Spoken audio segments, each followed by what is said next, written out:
আমার সাথে পথ চলতি যে কোনো মানুষকে বা আমার সাথে কথা বলার যে কোনো অপরিচিত বা পরিচিত মানুষকে আমি রাধা রাধা বলি অথবা হরে কৃষ্ণ বলি। কথাটি বলার কারণ হচ্ছে নিজের মনের থেকে একটা শান্তি পাই, এবং আমি নিজে যে বলি রাধে রাধে, অন্য একজন যে শোনে তারও জীবনে মুক্তি লাভ হয়।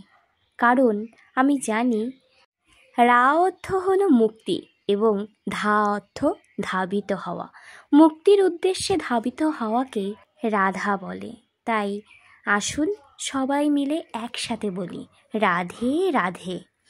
কৃষ্ণ নাম হরিনাম শ্রবণ করি, এই জগৎ এই বিশ্ব ব্রহ্মাণ্ডকে রাধা নামের সাথে আবার পরিচয় করাই।